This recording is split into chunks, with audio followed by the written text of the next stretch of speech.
What up, though? It's the Eddie Monster Show. I got style. Got style. Come on. Yo, yeah.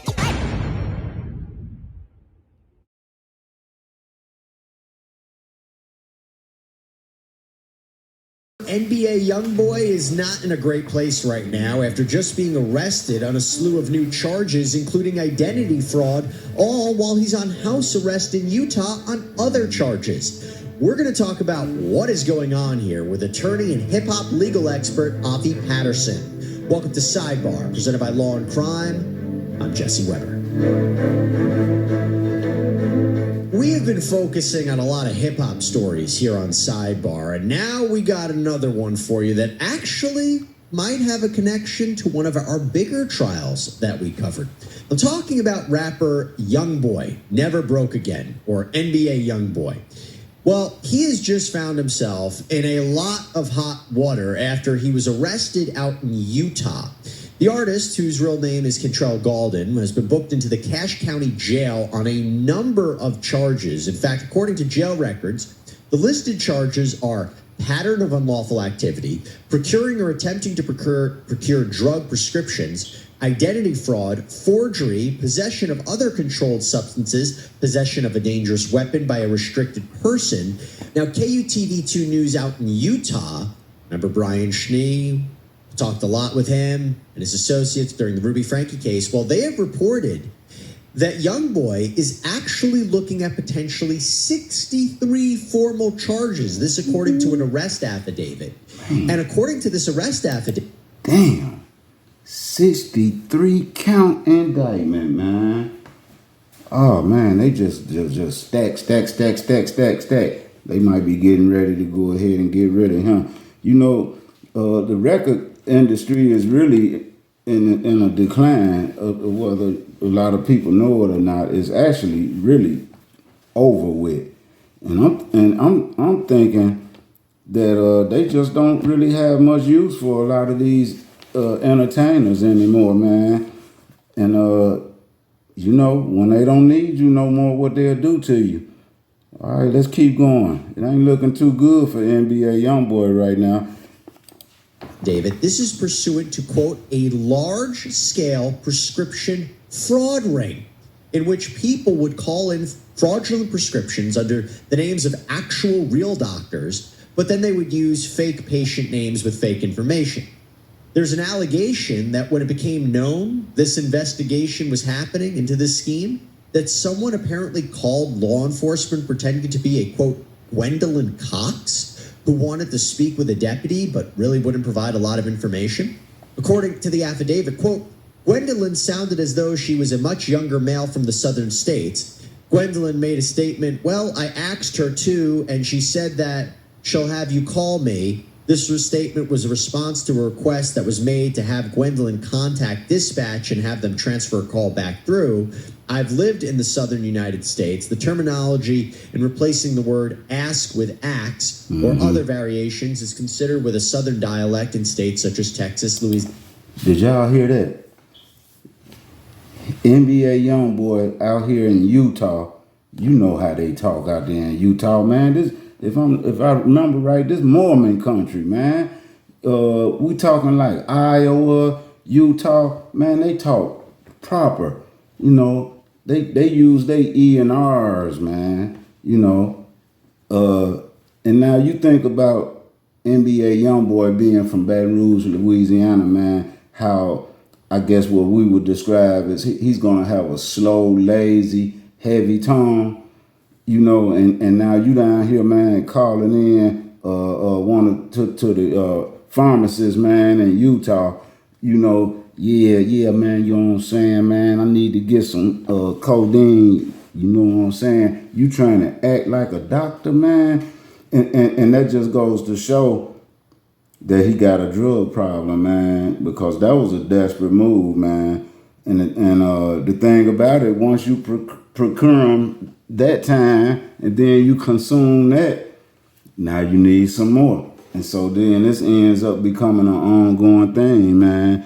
And you know, we all know, man, once you get to doing something for so long, man, anything is gonna have an end to it at some point. And of course, this being what it was, man, the end to it means legal problems because it was something that was illegal. And he was already on house arrest when he caught these charges. And so yeah, man, the boy is in a sticky situation right now. All right, let's keep rolling. Louisiana, Georgia, and other southern states. Now, according to KUTV, what apparently happened in the end was multiple people were arrested when allegedly Youngboy's car was being used to pick up one of these fraudulent prescriptions. It was pulled over, marijuana, a weapon, multiple prescription bottles were found in the car. The arrest affidavit says, quote, man, I don't understand you young guys, man. Like you don't take any type of precautions to how you move, man, and the way you make your moves. You don't put any effort, into doing the best that you can do to ensure, man, that you don't get caught up in no bad situation, man. And I've made my mistakes when I was a youth or younger. I say when I was younger, I made my mistakes. But again, man, it was not to the degree and the level of stupidity, man, that I see going on today. And then again, too, man, it's a real drug problem amongst the young men now.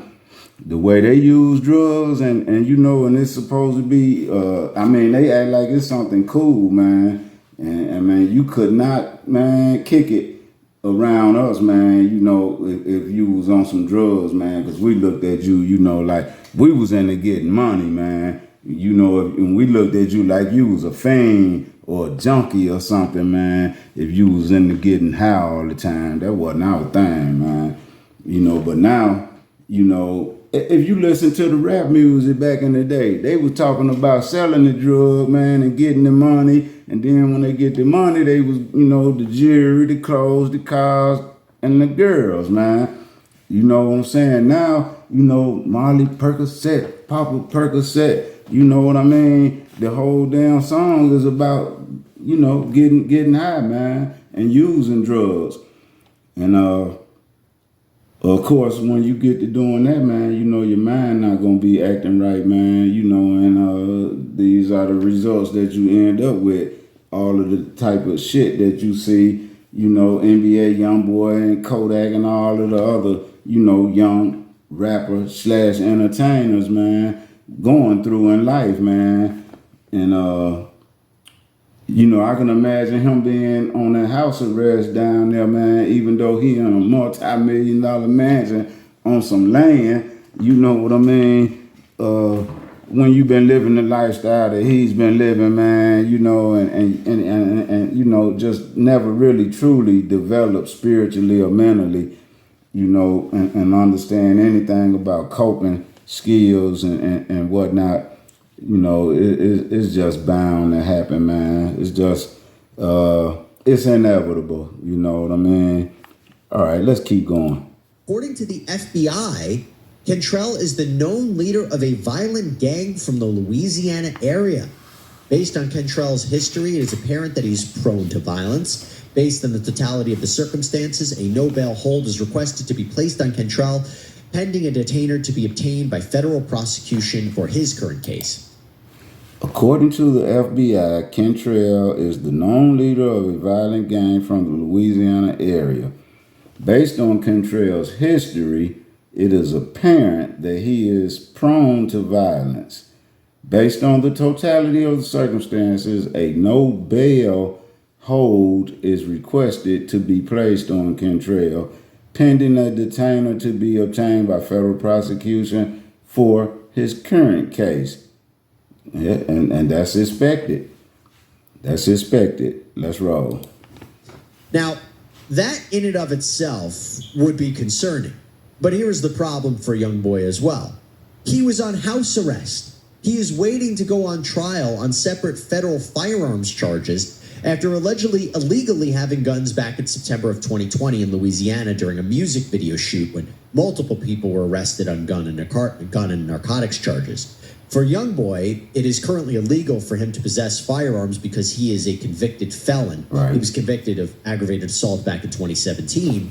However, little interesting side note, Youngboy's legal team, they're actually awaiting a big Supreme Court decision on the Second Amendment that may rule it unconstitutional to bar felons from possessing handguns. Which it is. Guns.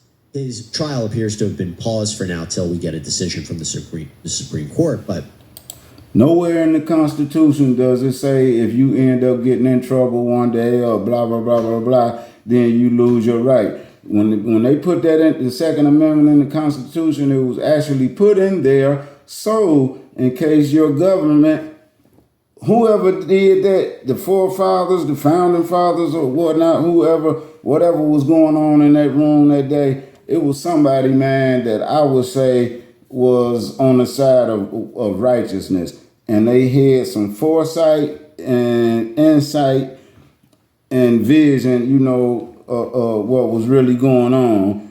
And that's one of the few things that this country still has left going for it, you know. Anyway, when they wrote that doggone Constitution, the Second Amendment, it actually says that you shall bear arms. They were telling you to bear arms, and it also said have a well-formed militia. And the reason for that was in case the government ever start, you know, becoming tyrannical, like we been had going on, you know, and, you know, become a dictatorship, that the people would be able to have something to fight back. If the government is the only one that's armed and the citizens are not armed, we seen that happen before in history. You know what I'm saying? You the government do that, man, it's a wrap, man. You know what I'm saying? You talking about total control. And so, yeah, they basically took this felon in possession of a firearm law, used it to systematically disarm the nation. And it seems that nobody is catching it. I got style. Got style. Come on. Yo, yeah.